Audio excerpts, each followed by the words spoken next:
Welcome back to Captain of Industry. This is episode 19 already, and this is an amazingly important episode. You're gonna see the island change quite a lot in this episode. This is an image from the end of the last episode. We finished in year 160.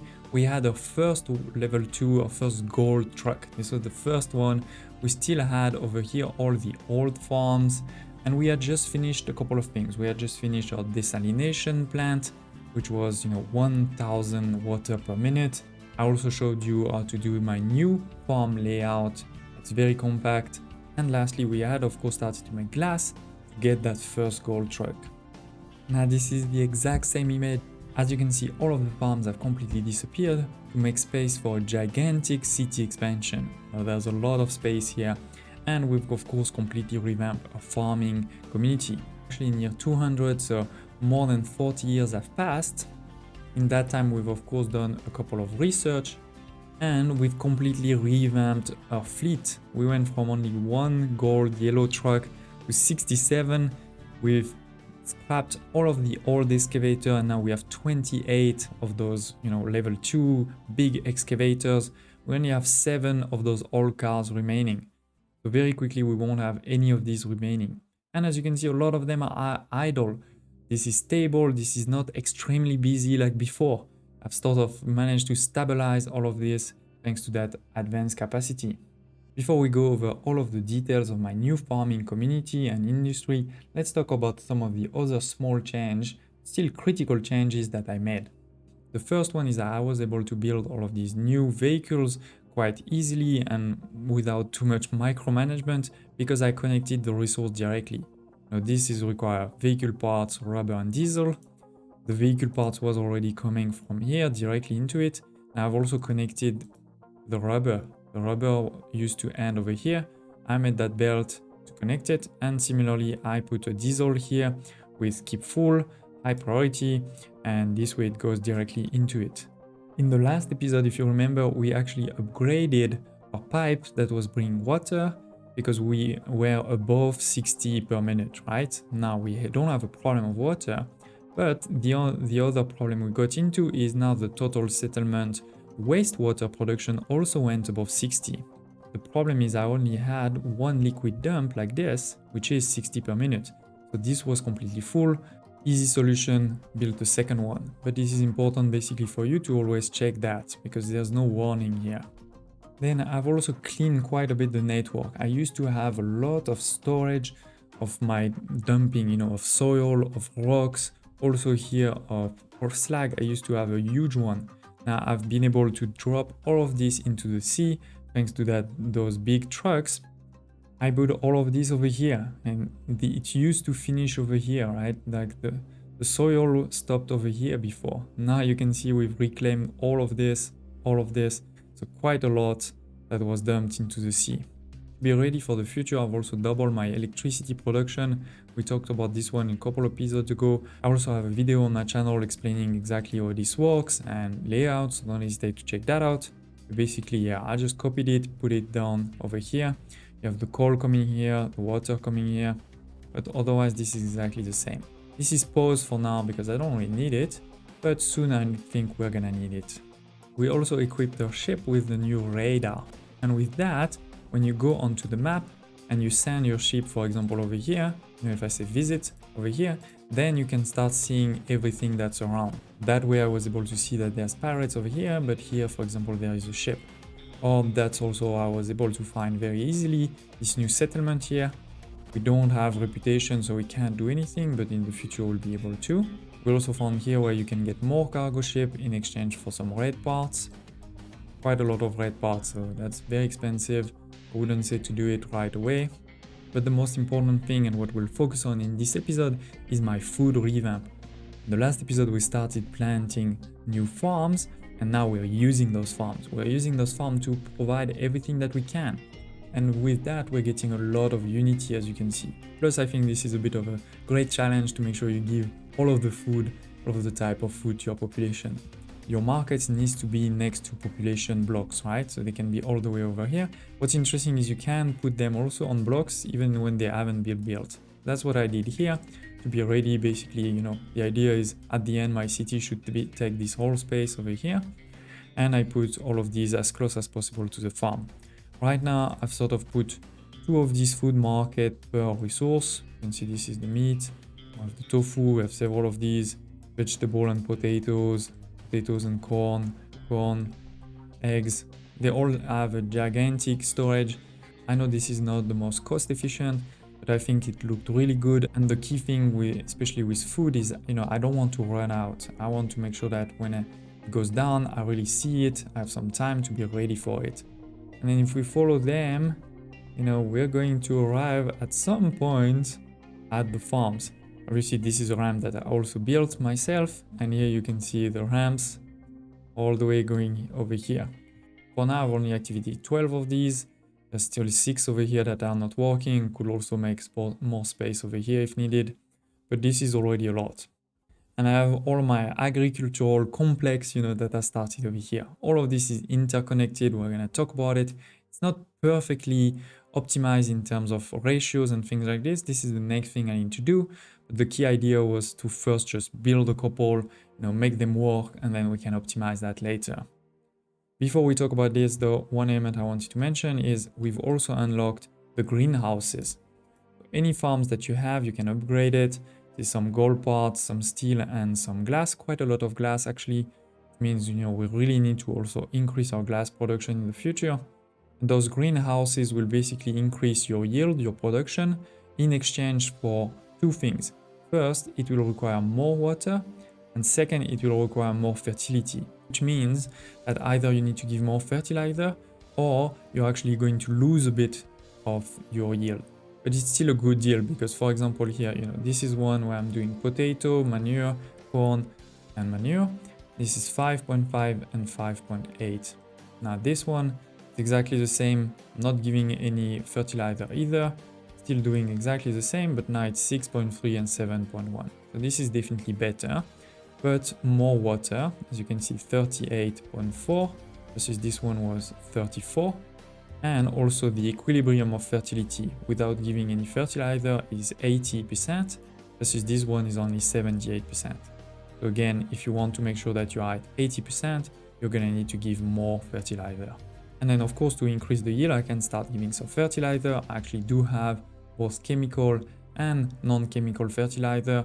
If you missed the last episode, don't hesitate to check it out. I explained this layout, but a very quick recap is my water is coming from here and going at level 1 into here and into there, and then continuing to do the same in all the other farms. On the other hand, at level 0, this is the fertilizer that's coming, being delivered. We always have 2 belts, the conveyor belt, normal one for the vegetable, and the U-shaped for everything else. The vegetable is at level 2 and the other one at level 3. Then what I did is I have those belts over here and over there, which are bringing everything into the center. So this is everything that's being produced is coming into here. For the vegetable, it's going onto that one. Everything you can see here, those are the 3. They're going into that one, putting it on the side, give me some space over here instead of cutting right in the middle. And then it goes down to the vegetable garden. For the U-shaped conveyor, this is a bit more complex because we're trying to create a lot of different things. We're trying to make potatoes, we're trying to make wheat, we're trying to make soybean, right? So there's a lot of different elements that come into play, and this is where your sorters can be really useful. And this is what you see over here. Looks a bit complex, but I can promise you this is very useful. I'm using my soybean over there, so I decided to start with the soybean. This one is a U-shaped sorter. Everything comes over here. And if there's soybean, it's going to go this way. If it's not soybean, it goes that way. As you can see, this is potatoes and this is corn. Then it goes into this one, which is gonna take all of the wheat. There's also no wheat there, but soon we can let it run. Maybe there's some that's gonna come soon. All of the wheat will come this way. If it's not wheat, it continues. Then we have the next one, which is potatoes. So all of the potatoes go that way. If it's not potatoes, it goes this way. But you can also see a number of balancers. And the balancers is to make sure that this doesn't get full, this doesn't stop, right? Because this is if this is stopped here, this is full, then it will never be sorted. So that's why we have the balancers. Some soybean is coming now. So as you can see, this is the priority. And that means it's going to be transformed into something else, into tofu actually. And if this is full, then it will go on that one over here. Similarly for the wheat, first it must go into the mills this way, so that's the priority. But if this is full, then it will go that way to join with the rest. Same for the potatoes here. The priority is to go out, to go towards my market. But if this is full, it will go also over here. And finally, the same for the corn. First, the priority is to go on this U-shaped conveyor here, going to my market. But if this is full, then it goes there, like it is going now. And what is that belt doing? Well, that belt is going over here into those two, which are mixers, taking all of these. They take all of these and they are going to make animal feed. So the only thing that's coming out is animal feed going on that belt. So this is the sorters. Don't hesitate if you have any questions. I think it's working really well. Very proud of it. Now let's talk about the other food production. The first one is the tofu. The tofu is taking soybean. That's what we said is coming from here. Some water. We of course had a lot of water coming, right? What I did is basically the water that was coming here, I continued it. And this is the one you can see here. And it just continues and provide water to all of this complex over here, including over there. So that's the second, the water. Then the sulfur and the limestone, they're coming from over here. For now, I'm not belting them from very far. I just put those two. This is the limestone one, we skip full. And the sulfur, we skip full. There's also an alert when they're empty, right? That we'll know it when they're empty. And with all of that, we're making tofu and some animal feed. So the tofu is going on the belt over here on the floor. This is what you can see here and continuing all that way. And the animal feed is joining the other animal feed we created here over here. So again, for now I've put two. I need to optimize the ratios. Speaking about animal feed, as you can see, it's continuing over here, continuing over there and joining over here. Because we're also making some in my meal. The meal is taking some wheat. This is what's coming over here and just making flour and feed. The feed is going over here, the flour is going here at level 1. So it's going there at level 1 and going into my baking units over here. You can see the baking units are taking flour and water. The water is the same water we just mentioned over here, really going there, around and down to those two. And it seems that the bread is completely full, which is a great news. So we're definitely making enough of bread, and that's not a problem. You know, this can be full, this is not a problem. The only thing that's important is that the wheat doesn't block all of this, and it won't, because when this is full, it will start going this way. What do I do with all of this animal feed that we've been creating? Well, we're giving it to the chicken. We have some chicken farms over here, actually a couple of them, and the chicken farms need feed, animal feed, and some water. As always, the water, you know, it's just coming over here. That's easy. And the animal feed, as we said, is coming here. Here we have the priority to go first into those animal feed. Then the second priority is actually I'm sending it over here to make some compost. And with the compost, you can make fertilizer. It seems right now that I actually have a very good amount, so I could even put more of these later on. And just to make sure that, again, this doesn't get full and therefore blocks the whole thing, because in particular, you know, if this is full, then this will get full and therefore this will get blocked. So this really cannot get full. I have this burner over here that's just burning the animal feed. But again, this is not a great idea. I mean, it's not a great solution. The best would be to have a huge production over here, if possible. So we'll maybe do that. Now, talking about the chickens, you know, as soon as you have a few chicken and you give them some food and some water, they will grow. As you can see, you know, I'm getting 12 chicken every month right now in this farm. And what you can do is you can click here to enable slaughtering.